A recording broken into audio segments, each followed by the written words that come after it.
People walked past him like he didn't exist.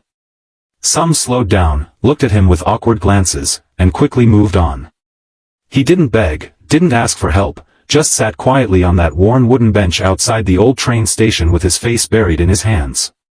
A well-dressed man, clearly not homeless, with shoes that cost more than what some people make in a week, yet he cried like he had lost everything. And perhaps, in a way, he had. But then, she came. She wasn't anyone famous. Not rich. Not particularly known. Just a regular young woman. A schoolteacher named Lena Whitmore. She had every reason to rush past him too. She was late for her evening bus, had papers to grade, and was carrying grocery bags from a discount store after already working 2 shifts. But something in her heart told her to stop. So, she did. She didn't know that her small decision, to simply sit beside a stranger and ask, "Are you okay?" would change her entire life. It had been one of those exhausting days for Lena. She was already juggling too many things, substitute teaching during the day, tutoring kids in the evening, and looking after her aging grandmother at night. Lena had dreams once. She wanted to be a writer, maybe even travel the world, but life had other plans. Rent, bills, medications, and responsibilities kept her grounded in a small corner of a big city. She was about to catch the 6:35 bus when she saw him. The old man on the bench. He wore a gray woolen coat, one side slightly wrinkled like he'd been leaning against a wall for hours. His silver hair was well combed but damp from the light drizzle. His shoulders trembled, not from cold, but from the heaviness of silent sobs. Lena stood still. People walked around her. The world kept moving. But she felt it. That pull. That sense that something wasn't right. So, she walked over, placed her plastic grocery bag gently on the ground, and sat beside him. For a moment, she said nothing. Then, quietly. "Sir, do you need someone to talk to?" The old man slowly lifted his face, eyes bloodshot, cheeks streaked with tears. He looked startled, almost confused by her presence. Why would you ask that?" he whispered hoarsely. She shrugged, "Because I think you need someone. And I'm here." He stared at her, blinking. "No one's asked me that in years," he said. Not genuinely, anyway. They sat in silence for a moment. Lena didn't ask for his name or story. She just sat, waiting, holding the silence like a gentle friend.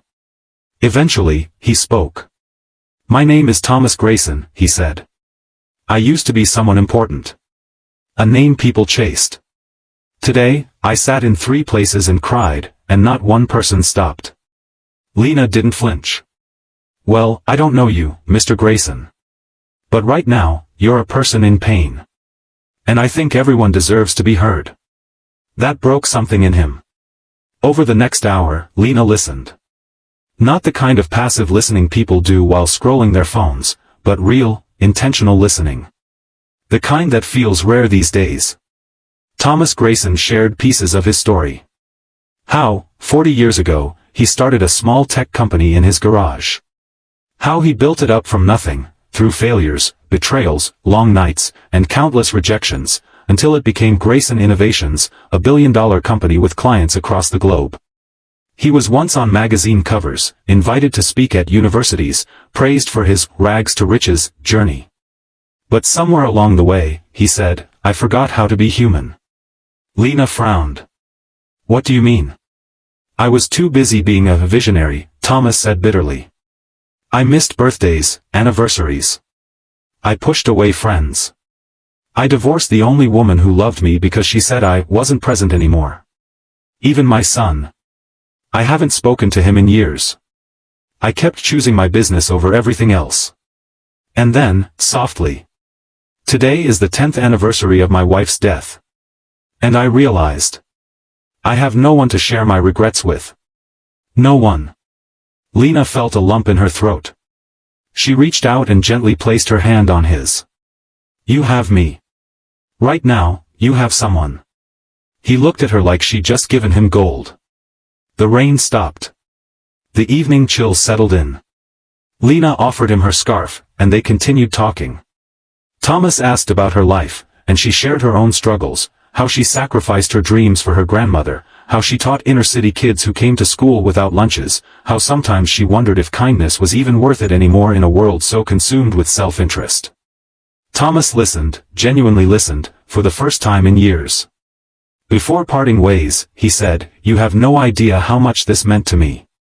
You gave me something I didn't even know I still needed, hope." He reached into his coat, scribbled something on a small card, and handed it to her. "If you ever find yourself needing something, anything, use this," he said. "No promises, but maybe it'll help." She tucked it into her pocket, not thinking much of it. Weeks passed. Lena almost forgot about the card. Life returned to its usual chaos: school, bills, caregiving. One day, her school principal called her into the office with an envelope. Inside was a formal invitation to speak at an educational summit in another city, expenses paid. The invitation was signed by the Grayson Foundation. She gasped. At first, she thought it was a mistake. But attached was a personal letter. "Dear Lena. That day on the bench changed my life. You reminded me what mattered. I made a call and asked my foundation to fund someone who embodies compassion and service. That person is you. I hope you accept this small gesture, not as charity, but as acknowledgement. Thomas." Lena couldn't believe it. That summit changed her life. She was introduced to people who saw her passion and offered her opportunities to develop programs for underprivileged students. Within a year, she helped start a nonprofit dedicated to mental health and kindness in public schools, fully funded by the Grayson Foundation. But the most emotional moment came a year later. She was invited to the foundation's annual gala as a guest of honor. As she entered the grand hall, Thomas stood at the center, no longer the weeping man on a bench, but a restored man surrounded by life, purpose, and people who now mattered. When he saw her, he walked over slowly and hugged her. "You didn't just sit beside a crying old man," he whispered, "you saved him." She smiled, holding back tears. "And you reminded me that kindness still matters." A reporter approached Lena at the gala. "Ms. Whitmore, what inspired all of this?" "The foundation work, the programs, your success." She glanced across the room at Thomas, then back to the reporter. "I sat beside someone society ignored," she said. "And learned that the smallest act of kindness can change not just one life, but two. You never know who you're sitting next to. In a world that's too busy, too distracted, too digital, sometimes all it takes is a moment of human connection to spark something extraordinary. Be that person who sits down. Be the one who sees. You might just change someone's life, and your own in the process."